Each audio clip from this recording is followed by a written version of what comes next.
उपराष्ट्रपति जगदीप धनखड़ ने कांग्रेस नेता राहुल गांधी द्वारा लंदन में दिए गए उनके बयान को लेकर परोक्ष रूप से निशाना साधते हुए शुक्रवार को कहा कि विदेशी भूमि पर जाकर भारत की तस्वीर को धूमिल करने के प्रयास पर अंकुश लगना चाहिए। धनखड़ प्रसिद्ध समाज सुधारक स्वामी दयानंद सरस्वती की 200वीं जयंती पर उनके सम्मान में डाक टिकट जारी करने के बाद यहाँ एक कार्यक्रम को संबोधित कर रहे थे। उन्होंने कहा कि कुछ भारतीय विदेशी संस्थानों में भारत के विकास को रोकने का प्रयास करते हैं। उन्होंने आजादी के बारे में स्वामी दयानंद के विचार और विदेशी शासन के प्रति उनके प्रतिरोध का हवाला दिया तथा भारत और उसकी लोकतांत्रिक संस्थाओं की छवि को धूमिल करने के लिए विदेशों में की गई कथित टिप्पणियों को लेकर नाराजगी भी जताई। धनखड़ ने कहा, कुछ पीड़ा होती है जब अपनों में से कुछ लोग विदेशी भूमि पर जाकर उभरते हुए भारत की तस्वीर को धूमिल करने का प्रयास करते हैं।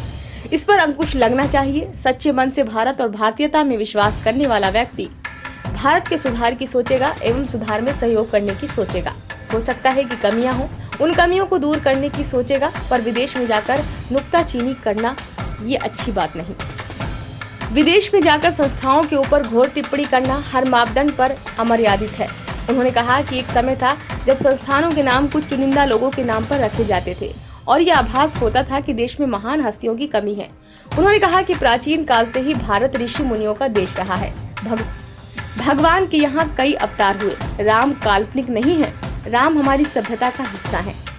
उपराष्ट्रपति ने कहा कि स्वामी दयानंद सरस्वती ने ही सबसे पहले 1876 में स्वराज्य का नारा दिया था, जिसके बाद लोकमान्य तिलक ने इसे आगे बढ़ाया। उन्होंने कहा कि कुछ विदेशी संस्थाएं कार्यरत हैं जिनका मकसद भारत की बढ़ती गति पर अंकुश लगाना है। उन्होंने कहा कि ऐसे संस्थानों में हमारे उद्योगपति अरबपति अपना योगदान देते हैं।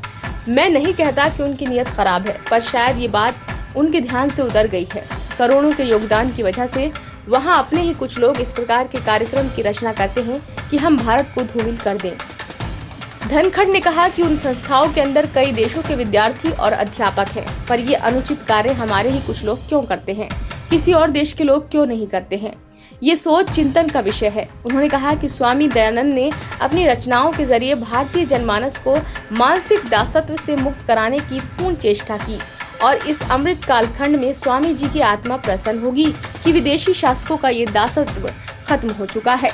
धनखड़ ने संस्कृत को बढ़ावा दिए जाने पर जोर दिया और कहा कि दुनिया में संस्कृत का कोई मुकाबला नहीं है और एक तरीके से ये अनेक भाषाओं की जननी है और हम अपनी जननी को मिटने नहीं दे सकते।